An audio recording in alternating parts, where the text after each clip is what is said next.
Each testimony builds a stronger case. Every sharp focus reveals clarity.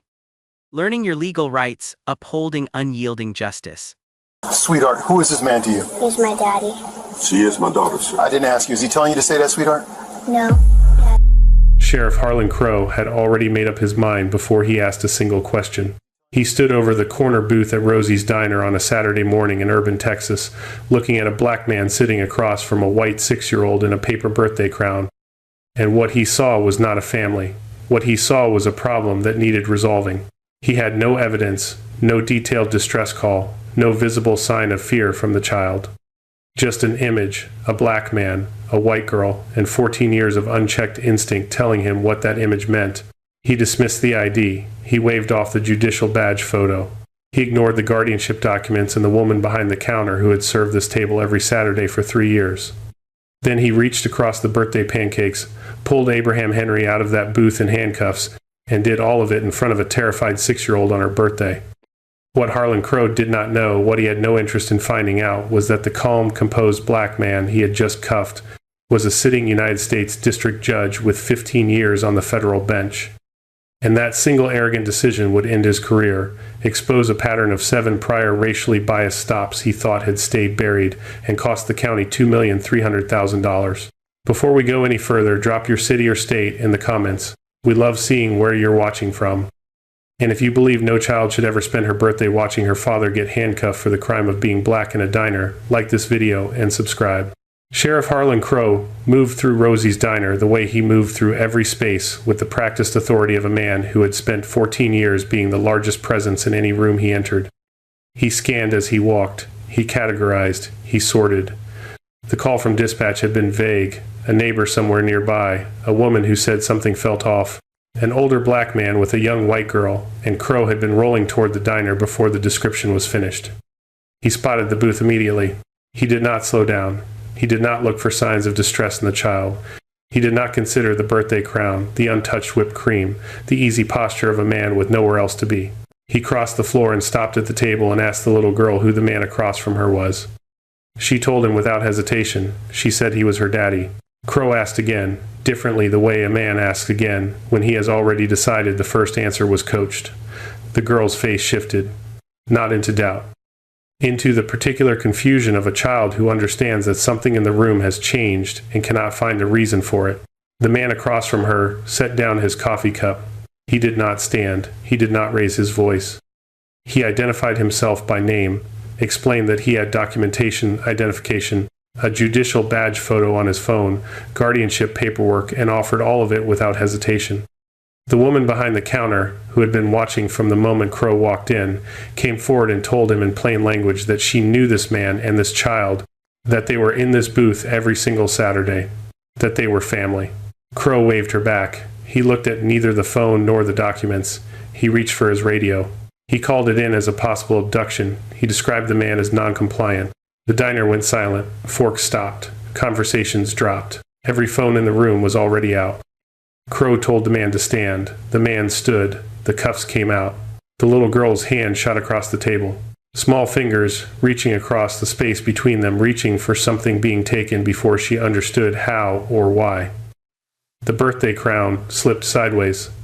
She whispered one word, barely audible, in the direction of the man being pulled away from her. Daddy. He did not look away from Crow. He stood still. And in the measured tone of a man who had spent 15 years on the federal bench, speaking only when the moment required it, he said, he was United States District Judge Abraham Henry, that he had offered proof of this, that every recording device in the room would confirm exactly what had transpired. Crow smiled, the particular smile of a man who believes the room still belongs to him. The cuffs clicked shut. The birthday crown completed its slow slide off the edge of the table and fell to the floor. Lily sat completely still. Her eyes did not move from her father's face as the sound of backup sirens started somewhere outside and began, steadily, to grow. That was the morning it ended for Harlan Crow. But to understand what he had actually done, to understand the full weight of those 11 minutes, you have to understand what that booth was. 3 years earlier, Abraham Henry's world had reorganized itself in the particular way that grief reorganizes everything quietly, permanently, without asking permission. His wife had spent 4 months in a hospital bed, and in her final days she had done what people with very little time left do with whatever time remains. She had made him promise. Not about the accounts. Not about the arrangements. About Lily. About the Saturday mornings. About the specific, irreplaceable quality of attention a child needs when the person who understood her best is no longer there to provide it. He had promised. He had become Lily's legal guardian in the months that followed, and he had turned the paperwork of that grief into the architecture of something new, a family built on loss, but not defined by it. Every Saturday, without exception, they came back to the corner booth at Rosie's. Same seat, same order. Extra whipped cream, always. Elena Ramirez, who had been waitressing at Rosie's longer than most of the tables had been standing, refilled his black coffee before he asked, and slipped the birthday crown onto Lily's head the moment they walked in. Because she knew. She knew the order. She knew Lily always got to go first. She knew the half-nod Abraham gave when he was ready, and the way Lily always changed her mind at the last second and went back to what she had wanted all along. These were not details anyone had explained to her. They were simply things that had become true over time, the way all real familiarity becomes true without ceremony through the patient accumulation of ordinary mornings. Abraham Henry was 65 years old. He had spent 15 years on the federal bench. He had presided over cases that required him to hold complexity without flinching, to read a room before it read itself to him, to absorb the weight of other people's worst moments without allowing that weight to collapse his composure. He was not a man who announced himself. He had learned, case by case and year by year, that the most durable form of authority is the kind that requires nothing external to sustain it. None of that had mattered to Harlan Crow. Crow had walked into that diner, looked at that booth, and seen a black man with a white child. He had acted on what that image meant to him before a word was spoken, before a document was offered, before a 6-year-old girl told him plainly and without confusion who her father was. He had ignored everything that contradicted the conclusion he had already reached, and he had reached across a birthday table and put a federal judge in handcuffs. The sirens outside were closer now. Lily had not moved. Her eyes had not left her father's face. The fallen crown lay on the floor beside the booth, and the whipped cream on her untouched pancakes had begun, slowly, to melt. The backup deputies arrived in under 4 minutes. 2 of them came through the front entrance and read the room the way officers read rooms that have gone completely silent carefully, with the alertness that comes from understanding silence as its own kind of information. Crow intercepted them before they reached the booth. He kept his voice low and his posture confident. He described a non-cooperative subject, a suspicious situation, a man who had refused to produce appropriate documentation and resisted lawful questioning. He did not mention the phone. He did not mention the guardianship papers. He did not mention Elena, who stood 3 feet away with her arms crossed and her jaw set, watching every word come out of his mouth. One of the deputies, a sergeant 12 years on the job, the kind of careful that comes from watching what happens when assumption outruns procedure, did not defer immediately to Crow's framing. He looked at Abraham. He looked at Lily, sitting exactly where she had been sitting when the cuffs went on, birthday pancakes untouched, the fallen crown still on the floor. He looked at the dozen phones still recording from every angle in the room. Then he pulled out his own phone. He navigated to the Federal District Court's official website for the Northern District of Texas. He typed a name. The page loaded in seconds.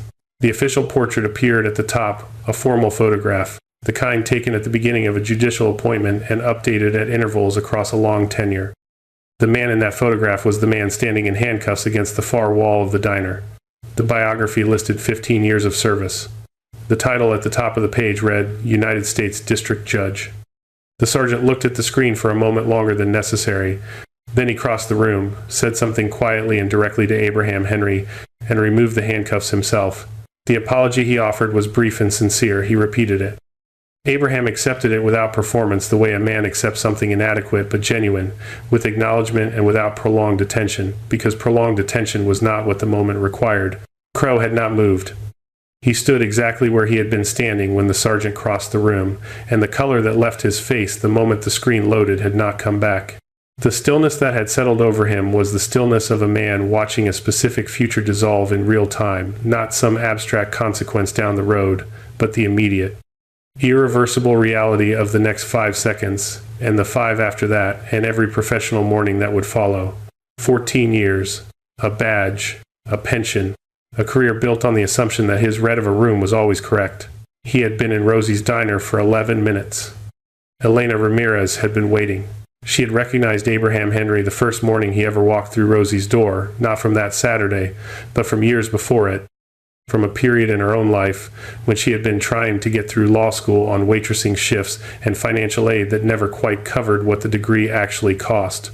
She had received an anonymous scholarship in her second year. She had never been able to confirm the source, but she had worked it out gradually, the way you work out the logic of something generous, when the generous person has taken deliberate care not to be found a name on a mentorship roster, a pattern of giving that matched a particular kind of quiet consistency. She had said nothing in 3 years of Saturday mornings. That was his choice to keep, and she had respected it. She did not respect Harlan Crow's choices. She stepped forward into her room, still recording everything, and she spoke about what she knew of Abraham Henry, not as a judge, but as the kind of person who funds law school for someone he barely knows because he believes in what that person is trying to become.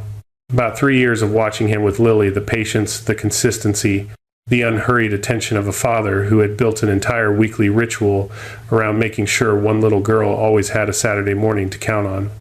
Her voice held the steadiness of someone releasing something long held from a place it no longer needs to be kept. Every recording in that room picked up every word. Abraham did not speak immediately when the cuffs came off. He stood still. He walked to the booth, picked up the birthday crown from the floor, crossed the room, and knelt in front of Lily. He set the crown back on her head gently, the same small adjustment he always made when it tilted too far to one side. He pressed his lips to her forehead. She leaned into his shoulder the way children lean when fear releases all at once, completely, rather than gradually. In the silence that followed, he spoke. He said that the robe should never have been what stopped those cuffs. That his rights as a father, as a person, should have been sufficient before any title entered the room. That what Crow had seen first, acted on first, and organized every subsequent decision around was not behavior or evidence or documentation. It was his skin. And that decision, single, unexamined, institutional, had put his daughter through the worst 11 minutes of her 6-year-old life on her birthday. He said it with the same precision he used to deliver rulings. No theater, no heat, the weight of a true thing, stated plainly, needing nothing added to it. Then he set the crown properly on Lily's head, ordered her pancakes warmed up, and asked Elena for a fresh coffee. The footage left the diner before they did. By midnight, 4 million people had watched Lily's small hand reach across the birthday table. By morning, it had doubled. The image that anchored every broadcast package and every news article was not the moment the cuffs went on. It was that hand, small fingers, stretched across the space, reaching for something being taken before she understood why. That image did not require a caption. As the footage looped across screens from one end of the country to the other, one question surfaced in the comment sections and conversations that followed, returning with the insistence of something people could not stop. Had they ever watched a moment where bias moved faster than truth? Had they ever stood in a room where what someone looked like overrode everything the situation was actually saying? If that lands close to home, type yes or no in the comments. And if you believe black fathers deserve the same unremarkable peace at a birthday breakfast that every other family in that diner had that morning, share this with someone who needs to see it. Within 48 hours of the footage going public, the first internal inquiry request was filed inside the sheriff's department. It came not from anyone in seniority, but from a junior deputy who had watched the video 3 times and then gone looking through the department's prior complaint files for patterns that now seemed impossible to unsee. He found them almost immediately. The investigation that followed was not the kind that required much investigation. The pattern was already in the files. Welfare check after welfare check, each one involving a black man in the company of a white child, each one initiated on a vague complaint or a stated instinct, each one resulting in detention, questioning, and the dismissal of whatever documentation the subject produced. 7 incidents, 14 years. 7 separate men who had stood in public spaces with their children biological, step, foster, and been treated as suspects because of what the image looked like to the person who made the call. None of those 7 reports had resulted in discipline. Each had been processed, cleared on its paperwork, and archived. The department had been aware without knowing which, is to say, it had seen the information without ever allowing it to become a finding. The footage from Rosie's diner changed that calculation entirely. Harlan Crow was suspended without pay within 72 hours of the video reaching 8 million views, not because the department had arrived at a moral position. Because the evidentiary record was impossible to contain, and the reputational exposure of continued employment was a risk no administrator was willing to absorb. The suspension was framed as pending review. It lasted 9 days before the review produced a termination recommendation. The recommendation was accepted without appeal. 14 years ended in a letter. Abraham Henry's attorneys filed the federal civil rights complaint within the week: unlawful detention, racial profiling in violation of the 4th and 14th Amendments, intentional infliction of emotional distress upon a minor. The evidentiary record was extraordinary: 11 video recordings providing overlapping angles of the entire encounter, Elena Ramirez's statement running 14 pages, the department's own archived complaint files providing the pattern evidence that converted an individual incident into a systemic finding. There was no version of this case that went to trial and produced a favorable outcome for the county. The county's attorneys understood this. Settlement negotiations began within 3 weeks of the filing and concluded in 75 days. The settlement reached $2,300,000. Abraham did not hold a press conference. He did not grant interviews. He released one statement through his attorneys that the protections the law provides must belong to every person who walks into a public space with their child, not as a function of what title they can prove, but as a function of their basic human dignity. That the cuffs should have come off the moment a man said he was a father and a child said he was her daddy. That nothing which followed, no badge photo, no documents, no 15 years of federal judicial service, should have been necessary. He said it once and did not repeat it. From the settlement, he directed a substantial portion to 2 organizations. One focused on legal advocacy against racial profiling, the other providing therapeutic services to children who had experienced traumatic police encounters. The remainder went into a trust for Lily's education, structured carefully, the way a man who had spent 15 years watching other people's futures pass through his courtroom structures something meant to protect the future of someone he loves.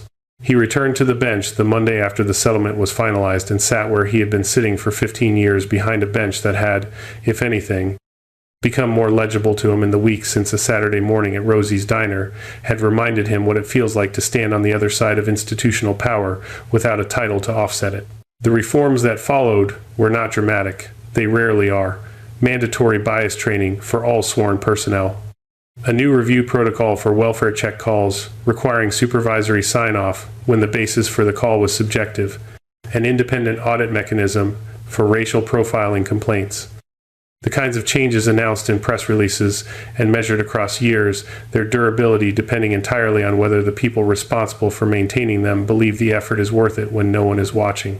Abraham believed it was. He had spent 15 years believing that not as sentiment, but as method. 1 year later, on the morning of Lily's 7th birthday, Abraham Henry pulled into the parking lot of Rosie's Diner. At the same time, they always arrived early enough for the corner booth, late enough for the coffee to be ready. Elena had called ahead the week before. When she asked if they were coming for the birthday, he said yes, same as always. The corner booth had a small laminated card on the table when they arrived, set beside the napkin holder. It read, "Reserved Henry Family." Elena had placed it there herself, without asking permission and without being asked. She brought the pancakes before they ordered. Extra whipped cream, black coffee, orange juice with a straw. She set the birthday crown on the table between them rather than on Lily's head, because Lily was 7 now and preferred to put it on herself. The crown had been laminated too. Elena had done that in the weeks after the video, when it became clear that the original paper, one slightly crumpled, creased from a morning that had almost gone very differently, deserved to be preserved. She had pressed it flat, laminated it carefully, and put it in a drawer behind the counter. She brought it out every year. Lily put it on at an angle, the same angle as always. She reached across the table for a piece of Abraham's bacon, the same reach, the same negotiation, the same outcome. Abraham let her take it. He watched her settle back into her seat with the satisfaction of someone who has successfully claimed something they were going to get anyway, and the corner booth held the warm, unremarkable light of a Saturday morning in Texas, and the coffee was good, and the whipped cream was excessive, and everything was exactly as it should be. No one had stolen their Saturdays. They never would. If you like this video, make sure to hit that like button, subscribe, and turn on the notification bell so you don't miss the next story. Share this video with someone who would appreciate it, and let's keep building this community together. And before you go, drop a comment below. I'd love to hear your thoughts on what stood out to you the most. Until next time, stay safe, stay curious, and I'll see you in the next. Equity is an ongoing path, and information is your greatest armor. We appreciate your viewership and dedication to undeniable truth.